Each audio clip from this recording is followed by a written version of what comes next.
Assalamualaikum warahmatullahi wabarakatuh. Perkenalkan, kami dari kelompok 8 yang beranggotakan Cindra Leftiana, Felicitas Safitri, Muhammad Ridho, dan Muhammad Alfian. Di sini kami akan membahas tentang filsafat Islam, yakni mengenai Ibnu Rushd menyelaraskan agama dan filsafat. Baiklah, langsung saja ya kita pada materinya. Jadi sebelum kita membahas mengenai penyelarasan agama dan filsafat oleh Ibnu Rushd, terlebih dahulu kita akan membahas tentang biografi Ibnu Rushd atau kehidupan Ibnu Rushd. Nah, beliau adalah Abul Walid Muhammad bin Ahmad Ibnu Rushd, kelahiran dari Cordoba pada tahun 520 Hijriah. Beliau berasal dari kalangan keluarga yang terkenal keutamaannya dalam lapangan hukum Islam dan mempunyai kedudukan tertinggi di Andalus. Ayahnya adalah seorang hakim dan datuknya yang terkenal dengan sebutan Ibnu Rushd al-Jadd adalah kepala hakim di Cordoba. Latar belakang keagamaan inilah yang memberinya kesempatan untuk meraih kedudukan tertinggi dalam studi-studi keislaman, baik dalam Al-Quran beserta penafsirannya, hadis Nabi, ilmu fikih, bahasa dan sastra Arab yang dipelajarinya dari alim di zamannya. Beliau mempelajari Al-Muwatta langsung dari ayahnya dan menghafalnya. Dia juga mempelajari matematika, fisika, astronomi, logika, dan filsafat serta ilmu pengobatan. Karirnya dalam filsafat diraihnya melalui pergaulan dan belajarnya dari Ibnu Tufail yang membawanya dekat dengan Khalifah Abu Yusuf al-Mansur, yang kemudian memintanya untuk menuliskan ulasan-ulasan terhadap pemikiran-pemikiran dari Aristoteles.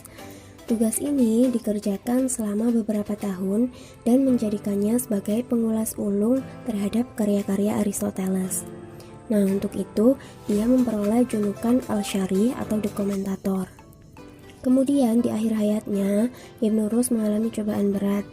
Para ahli fikih yang bekerja di istana Khalifah itu memfitnahnya sehingga Khalifah marah dan membuangnya ke Alesana atau Lucena, yaitu sebuah kota yang dekat dengan Cordoba. Setelah bebas dari pembuangan, ia pindah ke Maroko dan wafat pada tahun 595 Hijriah. Assalamualaikum warahmatullahi wabarakatuh. Perkenalkan, nama saya Cindra Leftiana. Di sini saya akan melanjutkan presentasi dari Mbak Elis sebelumnya. Dan di sini adalah poin yang kedua, yaitu karya-karya dari Ibnu Rushd.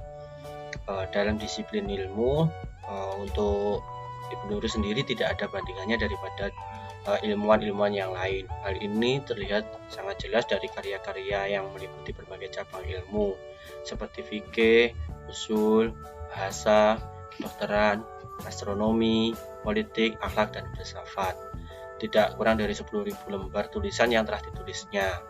Buku-bukunya ada kalanya berupa karangan sendiri, ada juga yang berupa ulasan, dan juga ada yang berbentuk ringkasan. Ibnu Rushd sendiri dalam kekagumannya terhadap Aristoteles, maka ia sangat memberikan pandangan lebih terhadap karya-karya dari Aristoteles sendiri. Di samping itu, ia juga memberikan ulasannya terhadap karya-karya dari Plato, Iskandar, Aphrodisias, Plotinus, Galenus, Al-Farabi, Ibnu Sina, Al-Ghazali, dan juga Ibnu Bajjah. Dan yang berikutnya yaitu adapun karya-karya yang penting dan hingga saat ini kita bisa merasakan atau bisa kita nikmati karya-karya dari Ibnu Rushd sendiri. Yang pertama yaitu Manahi al-Adillah, berisi tentang pandangan-pandangan tentang persoalan dan aliran dalam ilmu kalam beserta kelemahan dari masing-masing aliran tersebut. Yang kedua yaitu Tahafut al-Tafut, suatu buku yang terkenal dalam lapangan filsafat. Dimaksudkan untuk melakukan pembelaan terhadap filsafat dari serangan hebat Al-Ghazali dalam bukunya Tahafut al-Falasifah. Dan yang kedua yaitu Fasal al-Maqal Filma Bayan al-Hikmah wal ala Syariah min al-Tisal, yaitu tentang buku yang bertujuan untuk menunjukkan adanya kesesuaian antara agama dan juga filsafat. Dan yang keempat atau yang terakhir yaitu Bidayah Al-Mujtahid, yang ini adalah sebuah buku bernilai tinggi berisi tentang paradigma mazhab dalam fikih. Nah, mungkin itu saja yang dapat saya sampaikan, kurang lebihnya mohon maaf. Dilanjutkan oleh teman saya. Assalamualaikum warahmatullahi wabarakatuh. Selanjutnya saya akan membahas pandangan Ibnu Rus tentang agama dan filsafat. Ibnu Rus turut terlibat dalam pemaduan antara agama dan filsafat, bahkan melebihi para filsuf sebelumnya. Karena ia telah mampu memberikan uraian yang cukup panjang dan mendalam. Dalam tujuan ini, Ibnu Rus menulis kitab Fasl al-Maqal dan Manahij al-Adilah, serta Tahafud at-Tahafud. Dengan segenap ketekunan, Ibnu Rus harus mengadakan pemaduan antara agama dengan filsafat. Karena adanya serangan yang berat terhadap filsafat, terutama dari Imam Al-Ghazali. Karenanya Ibnu Rus harus melakukan pembelaan terhadap filsafat dan menjelaskan bahwa filsafat tidak bertentangan dengan agama, bahkan mengokohkannya dan menjelaskan perumusan-perumusannya.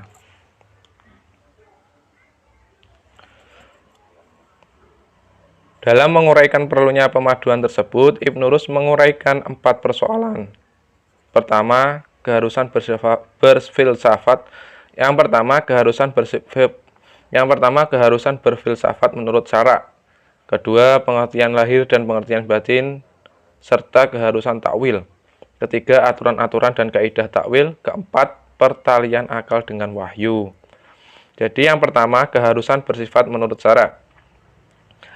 Dalam hal ini, menurut Ibnu Rus, persesuaian dan perpaduan antara agama dan filsafat sudah sepantasnya dianggap sebagai ciri yang terpenting dalam filsafat Islam. Cara yang digunakan oleh Ibnu Rus dalam hal ini adalah cara yang jenius. Dalam Fasl al-Maqal, Ibnu Rus mengawali pembahasannya dengan keharusan berfilsafat menurut syara'. Menurut Ibnu Rus, filsafat berfungsi untuk mengadakan penyelidikan tentang alam wujud dan memandangnya sebagai jalan untuk menemukan zat yang membuatnya. Al-Quran berkali-kali memerintahkan hal yang demikian, diantaranya dalam surat Al-A'raf ayat 185 dan surat Al-Hasr ayat 2 yang mengandung perintah iktibar dan nazar.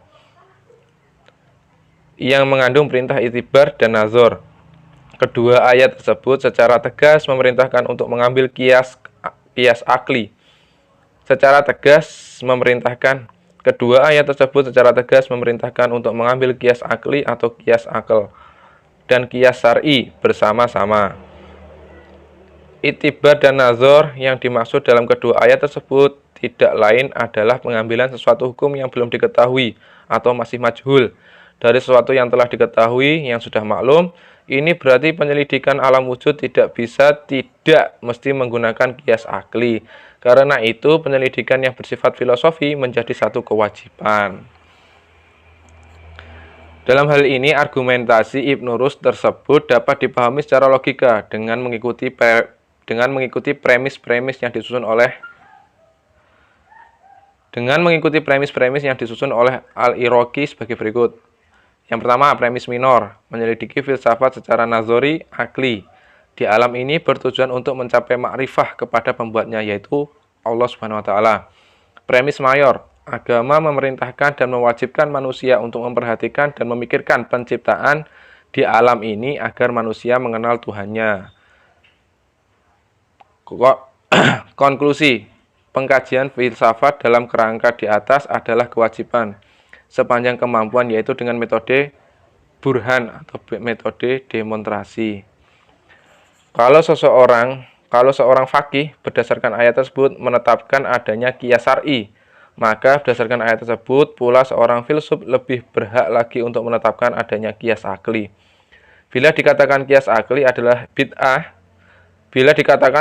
itu adalah sebuah qiyas bid'ah, maka demikian pula halnya dengan qiyas syar'i, karena keduanya tidak terdapat pada masa permulaan Islam.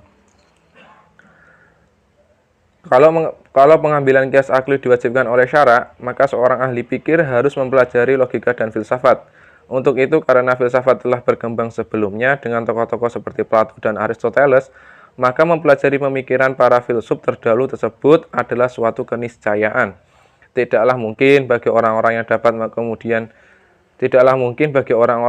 kemudian membangun filsafat yang baru sama sekali dengan meninggalkan pemikiran-pemikiran filsafat yang telah berkembang sebelumnya.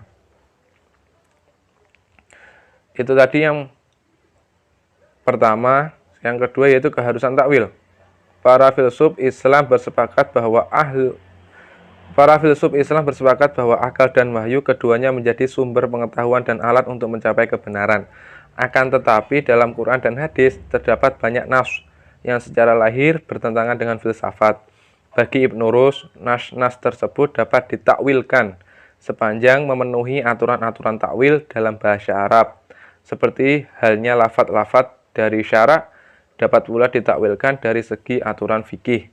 Karena itu para ulama sepakat bahwa tidak semua kata-kata yang datang dari syara' atau syariat diartikan menurut lahirnya. Tidak pula harus dikeluarkan semuanya dari arti lahirnya, tapi menggunakan makna hatinya. Karena itu para ulama sepakat bahwa tidak semua kata-kata yang datang dari syara' diartikan menurut lahirnya. Tidak pula harus dikeluarkan semua dari arti-arti lahirnya, tapi menggunakan makna batinnya. Penafsiran atau penakwilan semacam inilah dipakai oleh ulama-ulama fikih dan para filsuf. Dengan demikian ada arti lahir dan arti batin. Bila arti lahir sesuai dengan hasil pemikiran, maka arti ini harus diambil, dan kalau berlawanan, maka harus dicari penakwilannya. Arti takwil adalah mengeluarkan sesuatu kata dari arti sebenarnya kepada arti yang majazi atau perumpamaan. Arti takwil adalah mengeluarkan suatu kata dari arti yang sebenarnya kepada arti yang majazi atau alegorik arti yang hampir sama. Rangkapnya, arti tersebut dikarenakan perbedaan pandangan orang dan kemampuannya untuk mempercayai.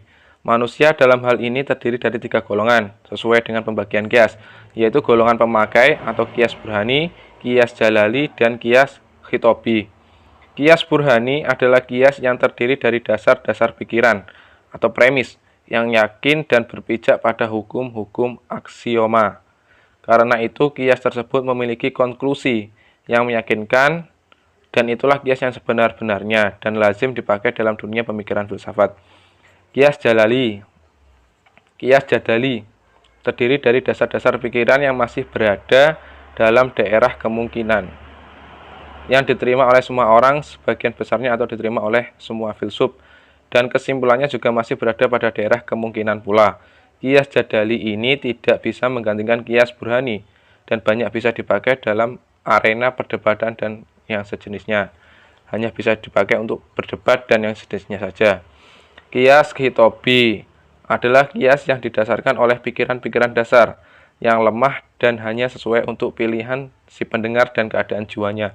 Kias ini bersifat sentimental, yang dimaksudkan untuk mempengaruhi atau memberi kepuasan jiwa, bukan untuk memberikan pengertian yang benar.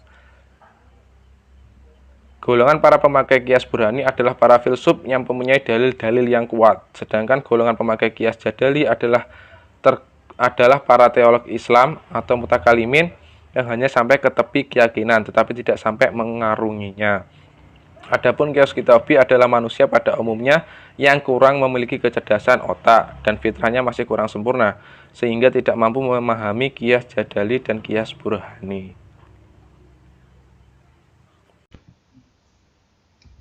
Oke, yang selanjutnya yaitu tentang aturan-aturan takwil. Nah, di sini Ibnu Rushd meletakkan beberapa aturan sebagai pegangan dalam melakukan takwil. Nah, di sini ada 4 ya. Nah, yang pertama yaitu setiap orang harus menerima prinsip syara' dan mengikutinya. Nah, yang kedua, yang berhak mengadakan takwil hanyalah golongan filosof semata, bahkan filosof tertentu saja. Nah, takwil ini tidak boleh dilakukan oleh ulama-ulama fikih karena keterbatasan ilmunya dan berbeda-beda pendapatnya.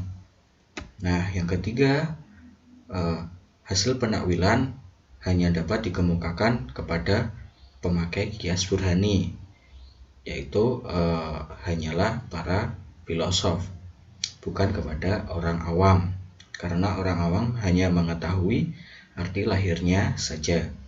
Nah, yang keempat, kaum muslimin bersepakat bahwa Syara ada 3 bagian. Yang pertama yaitu bagian yang harus diartikan menurut lahirnya, yang kedua bagian yang harus ditakwilkan, dan yang ketiga bagian yang diperselisihkan. Nah, yang selanjutnya, yang keempat, kedudukan wahyu dan pertaliannya dengan akal.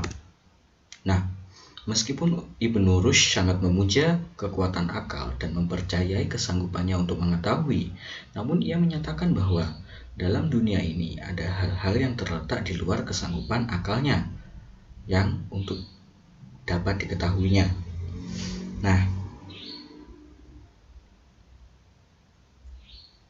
dalam bukunya Tahawud al-Tahawud, ia menyatakan bahwa segala sesuatu yang tidak disanggupi oleh akal, maka Tuhan memberikannya kepada manusia melalui wahyu. Nah, dalam hal ini yang dimaksudkan oleh Ibnu Rushd adalah dalam permasalahan sebagai berikut, yaitu tentang bagaimana mengetahui Tuhan, mengetahui arti kebahagiaan, kesengsaraan di dunia dan di akhirat, tentang mengetahui jalan mencapai kebahagiaan dan menjauhkan kesengsaraan. Nah, persoalan-persoalan tersebut tidak akan bisa dijelaskan secara sempurna oleh akal kecuali hanya dengan wahyu Allah Subhanahu wa taala. Nah, hal ini dapat dimengerti karena filsafat bertujuan mengamalkan tentang kebahagiaan manusia kepada sebagian dari mereka, yaitu mereka yang mempunyai kesanggupan untuk mempelajarinya saja, atau bisa dikatakan bahwa hanya diberikan oleh orang-orang yang mau mempelajarinya saja atau orang-orang yang pandai. Nah, sedangkan syara bermaksud memberikan tuntunan atau pelajaran kepada orang banyak atau secara umum. Nah, oleh karena itu, ilmu yang dibawa dari Allah melalui wahyu bisa menjadi rahmat bagi semua orang. Nah, mungkin itu saja yang bisa kami sampaikan. Nah, apabila kurang paham, ingin ditanyakan, monggo silakan ditanyakan di grup WhatsApp saja ya.